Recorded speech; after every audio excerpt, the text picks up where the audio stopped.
The Texas basketball program is the one who is suffering. Add Ioannis Papapetrou to the list of defectors from Rick Barnes' squad. After just 1 year on the 40 acres, the forward has signed a 5-year contract with Olympiacos, a top EuroLeague squad in his home country of Greece. During his freshman season, Papi ranked 3rd on the team in rebounding and 4th in scoring. He followed that up with an impressive performance this summer in the European Championships. He led the Greek under-20 squad in scoring, averaging 16 points a game.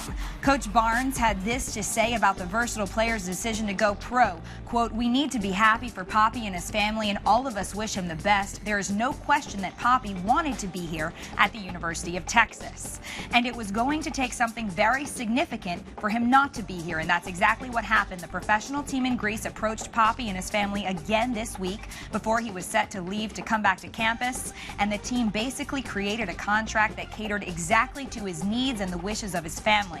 In the end, the contract was too much for him and his family to say no to in their situation. We will obviously miss him a lot, not only as a basketball player, but more as a person. For me personally, I love the guy and the type of person he has become."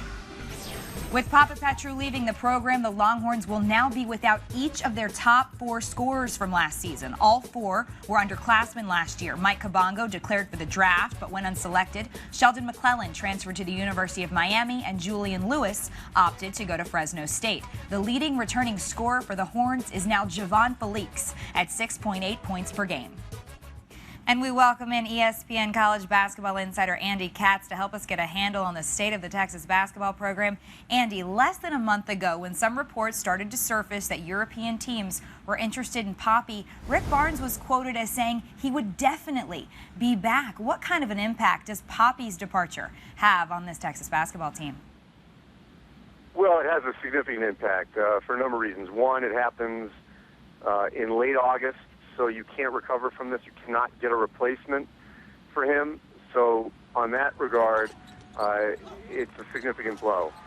It's an experienced player on an inexperienced team, someone that they could rely on, someone who had improved dramatically over the summer in playing overseas, so you knew he was coming back and was going to be productive for Texas.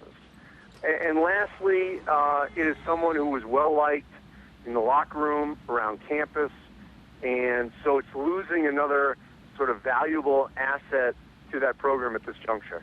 5 departures from this team since April. What is going on inside this program? Well, the one thing I think everyone should be cautious about is lumping in this one with the rest, because this is a unique situation. You're dealing with a foreign player who had a lucrative offer to play in his home country in Greece. It came out of nowhere over the course of the season. I mean, we know they were pursuing him, but it was something that developed here lately. And he had been committed to coming back, had been part of this team. And so the other ones, you know, they were mistakes in recruiting. They were clearly not working out with the program. And, you know, from what I have gathered, it was a mutual departure pretty much on every case. Kabongo obviously declared for the NBA draft. That was expected. But this one maybe hurts as much as any of them, if not more, because of the timing and because of how well he was playing. But I don't think we can add this to some sort of epidemic.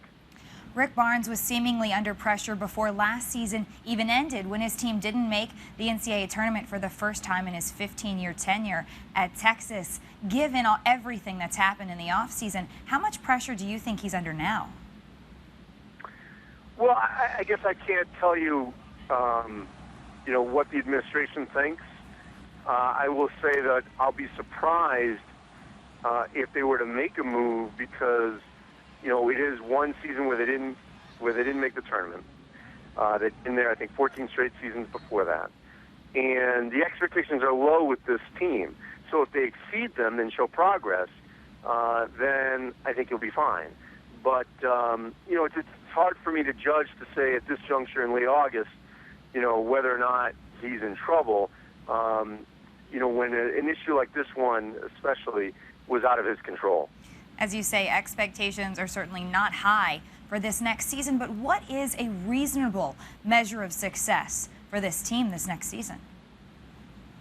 Well, a lot of it's going to have to depend on Felix and Holland and Holmes. They're going to be counted on to be the experienced players. Javon Felix did not make the U19 team earlier this summer, so he was back in Austin working out. The host of newcomers they brought in are going to have to contribute quicker than they thought. Sometimes when a team does not have high expectations, they exceed them. So we'll have to wait and see. The Big 12 outside of Kansas, Oklahoma State, and Baylor, which, 3 of the 10, I think is wide open. After those 3, you could maybe make a case for Iowa State, maybe Oklahoma, maybe Kansas State, but there's a lot of teams in transition after that top 3. So there's room for them to grow, there's room to climb, and we'll have to just wait and see if those younger players are ready to produce.